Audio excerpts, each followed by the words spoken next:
Certo. Boa noite.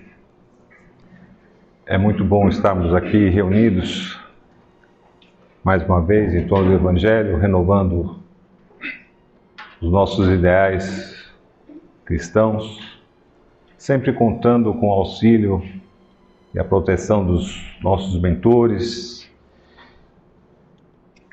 e do plano espiritual dessa casa. Hoje nós vamos falar sobre o capítulo 10 do Evangelho segundo o Espiritismo. Bem-aventurados os que são misericordiosos. Vamos falar uma parte desse capítulo que terá continuidade na próxima semana.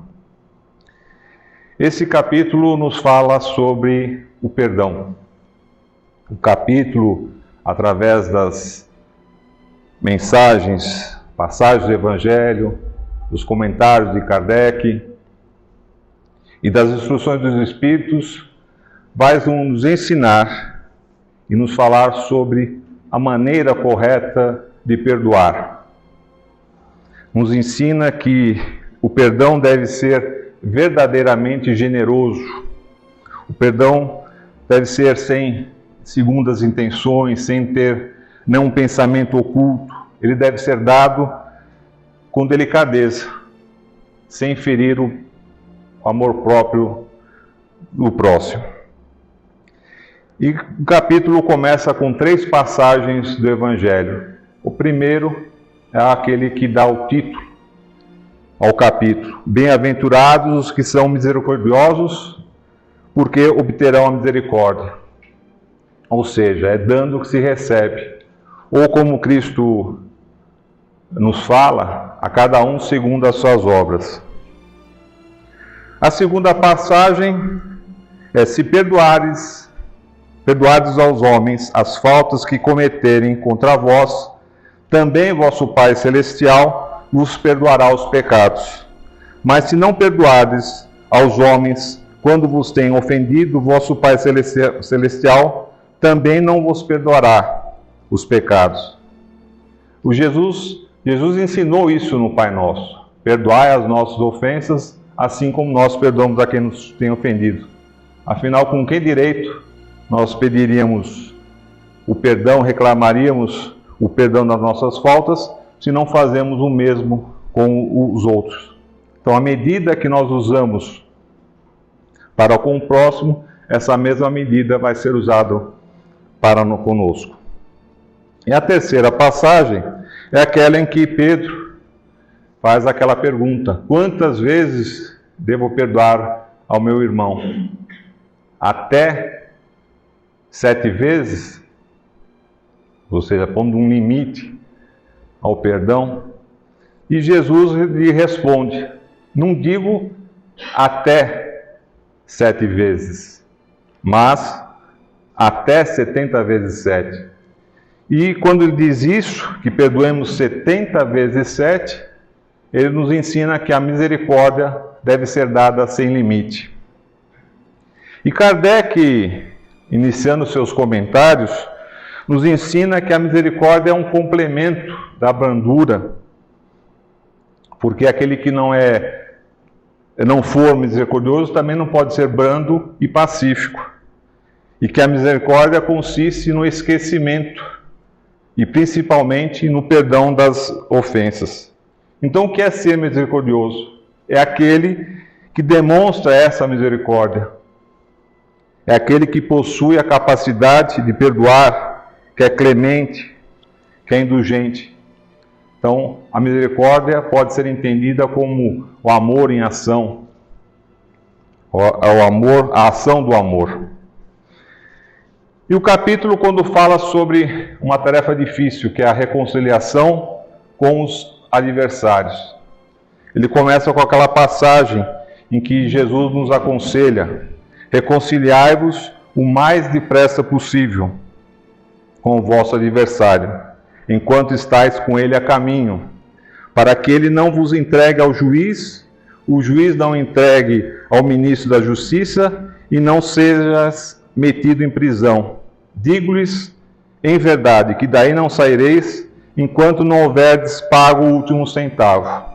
dizer, numa linguagem clara, né, num português claro, para aquele que não perdoa, a conta é muito alta. E lembra-nos Kardec que na prática do perdão, como na prática do bem, não há somente o efeito moral, há o efeito material. E nos dá um exemplo. Como sabemos, a morte não nos livra dos nossos inimigos.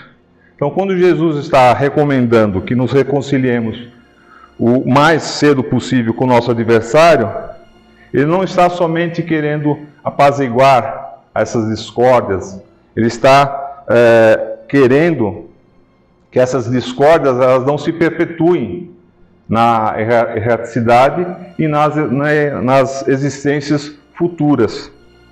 Assim, no ponto de vista da nossa paz de espírito, na nossa tranquilidade futura, que cada um de nós repare o quanto antes os agravos que haja causado ao seu próximo, que perdoe a seus inimigos, a fim de que antes que a morte lhe chegue, esteja apagado qualquer motivo de animosidade.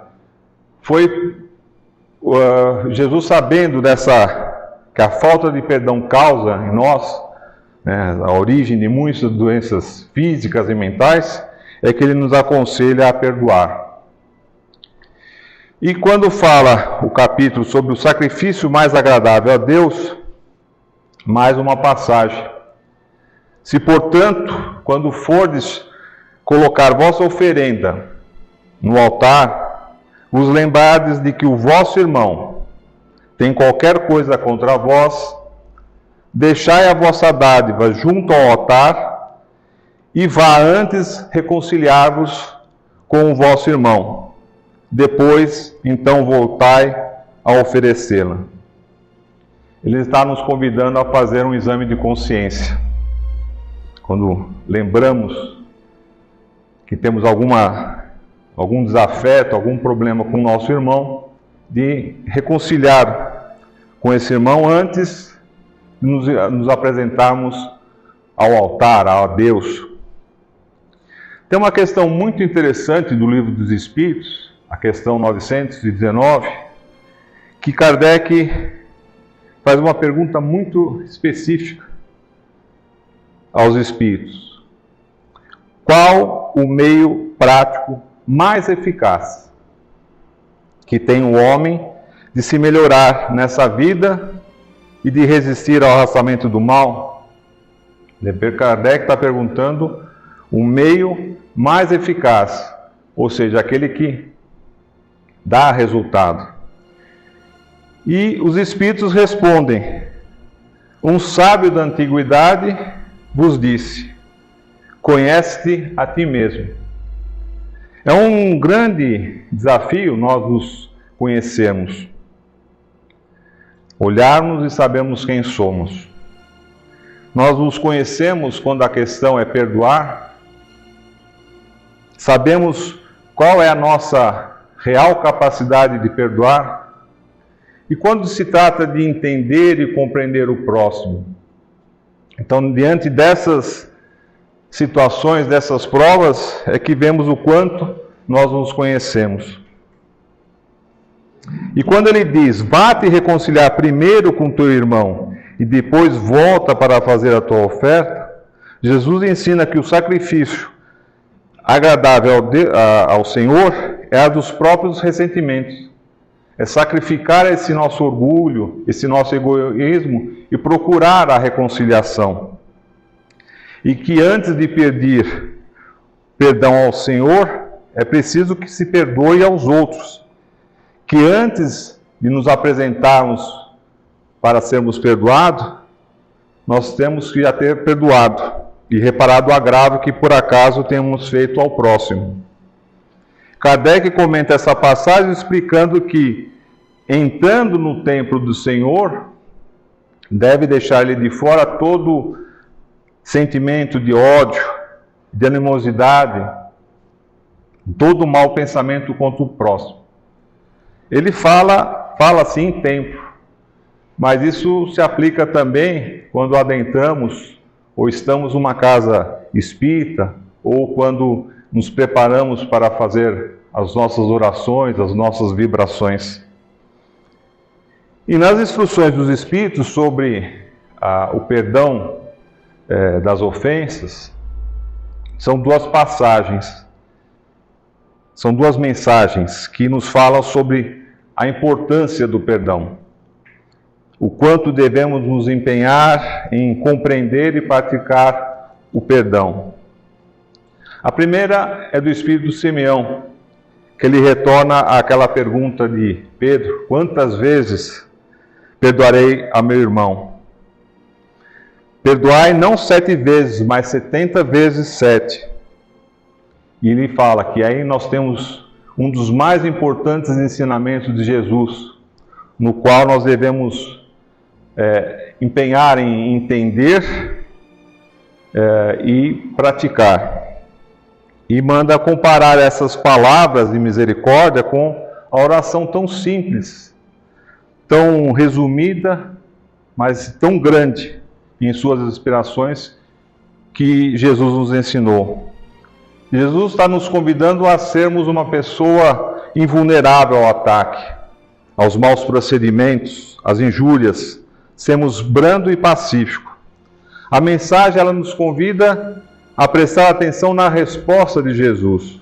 Convida-nos a estudar e comentar essas palavras, a sermos indulgentes, sermos caridosos, sermos generosos e pródigos no perdão. Perdoai aos vossos irmãos, porque nós precisamos que sejamos perdoados.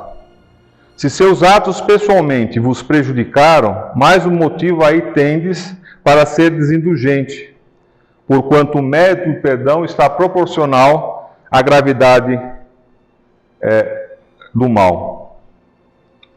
E aí ele nos convida: espíritas, jamais vos esqueçais de que tanto por palavras como por atos, o perdão das injúrias não deve ser um termo vão.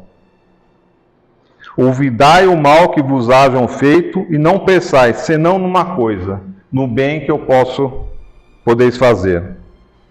Aconselha-nos a cuidarmos de eliminar todo sentimento de rancor e conclui fazendo um desafio. Feliz, pois, daquele que pode todas as noites adormecer dizendo: nada tenho contra o meu próximo. E a segunda mensagem é do apóstolo Paulo, que vai falar sobre o perdão. O perdão aos inimigos é pedir perdão a si próprio. Perdoar aos amigos é dar-lhes uma prova de amizade. E perdoar as ofensas é mostrar-se melhor do que era. Então, ao darmos o perdão, nós vamos nos tornar melhor do que nós éramos. E perdoai, pois, meus amigos, a fim de que Deus os perdoe. Porque se fordes duros, exigentes, inflexíveis, se usardes de rigor até por uma ofensa leve, pergunta Paulo, como querereis que Deus esqueça de que cada dia maior necessidade tendes de indulgência? Essa mensagem também reforça a necessidade e a importância do perdão, e que ela deve ser dada de coração, ou seja, aquela que lança um véu sobre o passado. E esse é o único perdão que será levado em conta, visto que Deus não se satisfaz com as aparências. E lembra que o esquecimento completo e absoluto das ofensas é peculiar às grandes almas. O rancor é sempre sinal de baixeza, de inferioridade. E Paulo termina lembrando que o verdadeiro perdão se reconhece nos atos bem mais do que nas palavras. Então, o perdão significa não ser vingativo, não retribuir o mal com o mal. A humanidade, ela continua clamando por paz, quer a paz, somente nesses que a violência ainda está presente. Mas se de fato nós queremos implantar a paz no mundo, nós não podemos alimentar o desejo de vingança contra quem quer que seja. E não se apaga a fogueira colocando mais lenha. Jesus, ele nos convida a mostrar o lado mais generoso, mais evoluído, a mostrar a outra face, a dar a outra face. Todo mundo já ouviu aquela expressão, né? Usar o sapato dos outros, né? Calçar, caminhar com o sapato dos outros, olhar o mundo com os olhos do outro. Ou seja, significa a gente colocar o máximo possível, nos colocar o máximo possível no lugar do próximo, entender suas ações, seus sentimentos. Devemos compreender que cada um tem o seu tempo, cada um tem e faz o que pode. Cada um de nós está num grau diferente de evolução. E sobre o perdão e a misericórdia, Jesus nos deu um excelente exemplo. Após todo o sofrimento, toda a dor, toda a humilhação, ele, do alto da cruz, diz: Pai, perdoai-lhes, eles não sabem o que fazem. Então, as lições de Jesus são o nosso mais perfeito roteiro de exame, autoexame, autoconhecimento, quando ele nos convida a amar a Deus sobre todas as coisas, a fazer aos outros o que gostaríamos de receber, reconciliar com os adversários, perdoar sempre, os 70 vezes 7, até aprendermos a não nos ofender, amar os inimigos, orar para os que nos perseguem, fazer o bem sem ostentação, ser misericordiosos. Jesus nos mostra esse caminho. E o exame da consciência, o autoconhecimento, nos mostra aonde nós estamos nesse caminho, nessa jornada. A própria reencarnação é para cada um de nós o exemplo do perdão incondicional de Deus, a nos permitir mais uma chance, mais uma oportunidade para resgate dos nossos débitos e retomarmos o caminho de evolução. As lições desse capítulo nos convidam ao perdão incondicional, a saber perdoarmos incondicionalmente. Não é uma tarefa que se aprende da noite para o dia, não é uma tarefa fácil. Exige que a pessoa entenda a situação e saiba que no final, isso vai beneficiar mais a ela do que a quem se deu o perdão. O perdoar é um sinal de evolução, um sinal de inteligência. E tem uma frase muito interessante de Chico Xavier, quando ele nos fala: o espírito que adquire a virtude do perdão não achará dificuldade em mais nada. Haja o que houver, aconteça o que acontecer, ele saberá administrar a sua vida. E por fim, lembremos que perdoar é um presente que se dá a si próprio, e quem perdoa tem mais luz. Quando evitamos de fazer o mal ou nos vingar de alguém, procuramos estender o bem, adotando a compreensão, o entendimento com o próximo, percebemos que a humildade começou a acender em nós a sua luz. Busquemos e fiquemos na luz. Que assim seja, graças a Deus.